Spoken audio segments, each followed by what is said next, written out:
Investor कब आपके founder startup को वैलिडेट करेगा कि it is a big startup और it is a ready to invest startup? कि मैंने अभी बहुत अर्ली स्टेज में और मैंने कुछ नहीं करा हुआ और इन्वेस्टर से मैं डायरेक्ट पैसा मांगने जा रहा हूँ, मेरे पास कुछ ना ट्रैक्शन है ना प्रोडक्ट है ना कुछ नहीं। Okay. तो कोई तुमको नहीं दे रहा है क्योंकि अपना पैसा देके वो खुद बना लेगा ना। तो एक startup minimum viable product test कैसे करे और इन्वेस्टर को कॉन्फिडेंस कैसे दे? जो आपने बातें की उसके हिसाब से विलिंगनेस तो है, उनके लिए रिस्क भी है। तो मैं सबसे पहले देता हूँ कि आपके पास एक आइडिएशन आ रहा है ना, गो फॉर गवर्नमेंट ग्रांट्स। अगर आपके पास IoT का प्रोडक्ट है, इलेक्ट्रॉनिक्स का ऐसा कुछ प्रोडक्ट बना रहे हो या ऐसी कुछ चीज इनोवेशन है, तो गवर्नमेंट ग्रांट सपोर्ट कर रही है। एक हद तक गवर्नमेंट ग्रांट काफी सपोर्ट कर रही है जो MVP बना देगी। आप जब सोचते हो आपने ये स्टार्टअप बिल्ड किया है, आप लोगों को एडवाइस कर रहे हैं, what is that top advice कि मैं को फाउंडर कैसे दूं? तो को फाउंडर जब आप ढूंढ रहे हो, क्या आप अपने को फाउंडर के साथ 18 घंटे बिता पाओगे? आप 18 घंटे को फाउंडर के साथ रह रहे हो, आपको काम करना पड़ेगा। कल जाके आज अर्ली स्टेज में वो घर से काम करो, कल जाके अपनी ऑफिस बनाओगे, दोनों का एक ऑफिस के अंदर 18 घंटे बैठना होगा, आप कर पाओगे? Most of the startup fails due to cofounders breach. Okay, like 60 to 70% startup बंद होते हैं, काफी सारी इशू आते हैं। वो होता है कि दो को फाउंडर में लड़ाई हो गई।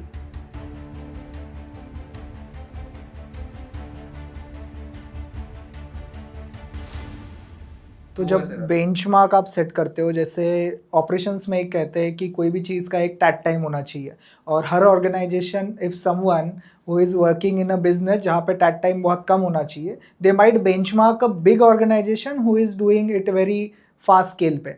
10 सेकंड में अगर कोई फरारी इन द रेस और the in a racing game अगर चेंज करती है tyres and everything, then that situation applies here also.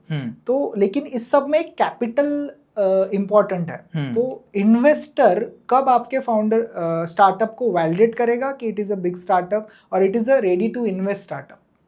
So basically जब हम बात करते हैं ना इन्वेस्टर की, तो उसमें Indian investors are very like बहुत अपने कैपिटल इंटेंसिव उनकी सोच है कि मेरा कैपिटल अगर मैं 1 रुपया भी लगा रहा हूँ तो मुझे 30 रुपए दे, 40 रुपए दे, क्योंकि यहाँ पे FD rate is 7.5% and USA में FD rate is very low.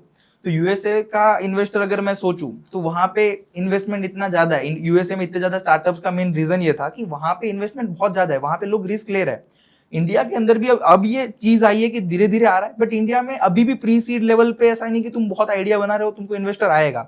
It's very tough कि तुम प्री सीड पे जाओगे और इन्वेस्टर मिलेगा।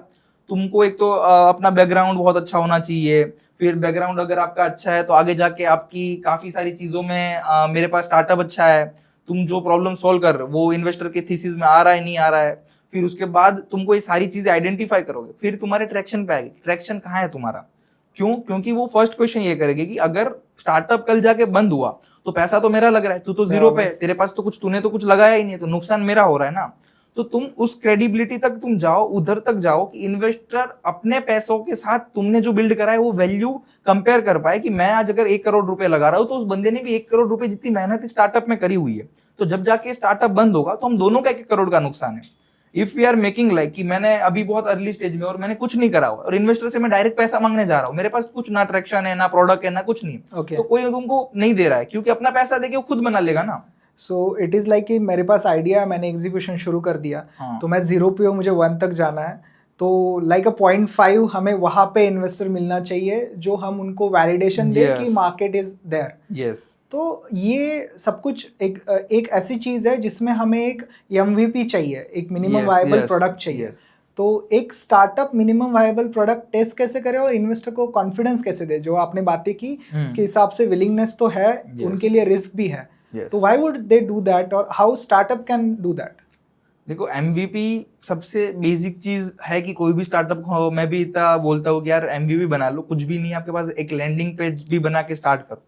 तो MVP बनाने के लिए अभी तो टेक इतना इजी हो गया है कि अब अगर मेरे को मेरा ऐप बनाना है तो इमरजेंट लैब में जाता हूँ, मैं एंटीग्रेविटी पे जाता हूँ, बहुत सारे क्लोड, इतना बेस्ट AI है। तो हर चीजों में तुम्हारी चीजें बहुत सारी, टेक के अंदर तो बहुत सारी चीजें एक लेवल तक सोल्व हो गई कि तुम अपना ऐप वेब, अगर तुमको कोडिंग नहीं आती फिर भी एक प्रॉम्प्ट इंजीनियरिंग से कर सकते हो कि मेरे को प्रॉम्प्ट देना आता है, मैंने बना लिया। बराबर। और वो चीज को तुम अगर यूजर तक दे के, और वो यूजर एक विलिंगनेस टू पे दिखा रहा है कि मेरा WTP हाई जा रहा है, कि मैं इस चीज के लिए आपका MVP देख के रेडी हो रहा है, तो वो सारी चीजें अगर आप कर पा रहे हो, कनेक्शन बिल्ड कर पा रहे हो कि यूजर भी रेडी है, आपका प्रोडक्ट MVP भी रेडी है। मैं एक, मेरा MVP मान लो 100 प्रॉब्लम मैं सॉल्व करना चाहता हूँ, 10 प्रॉब्लम सॉल्व करना चाहता हूँ, उसका MVP 1 पर्सन है कि मेरा एक ही प्रॉब्लम सॉल्व कर पा रहा हूँ, बट वो एक प्रॉब्लम भी कोई यूजर परचेस करने के लिए रेडी है या नहीं है।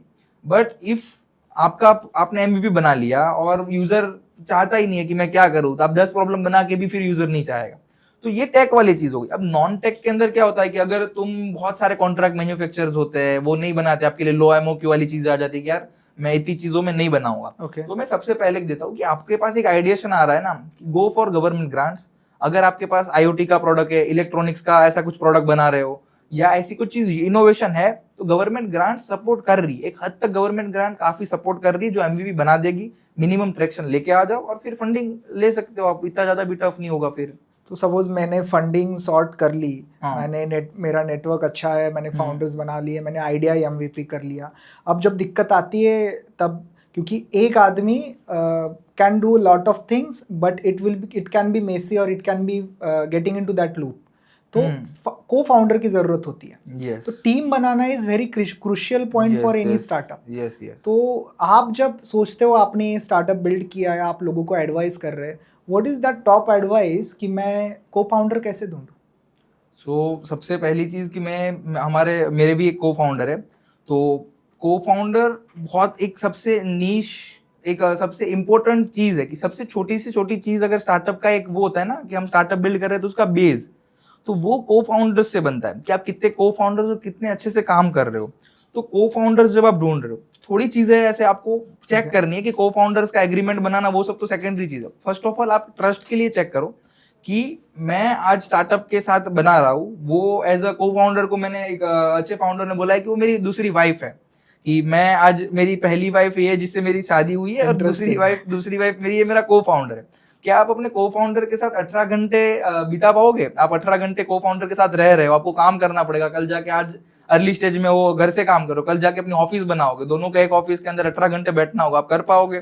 दूसरी चीज एक ट्रस्ट की ये भी आती है कि आप जितना काम कर रहे हो, आप आज दिन के 8 घंटे काम कर रहे हो, तो आपका को फाउंडर भी क्या उस लेवल के एफर्ट्स मार रहा है?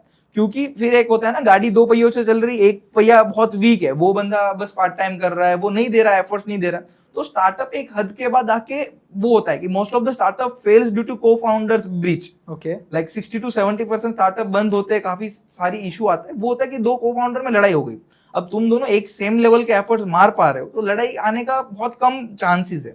एंड थर्ड थिंग इज कि आपको इतना ट्रस्ट बिल्ड करना है कि आपके पास, मान लो आज आपने अर्न करी हुई है, आपके घर से दिया हुआ 50 लाख रुपए, 30 लाख रुपए, क्या आप उस बंदे को पूरा पैसा देके आप चैन की नींद सो पा रहे हो?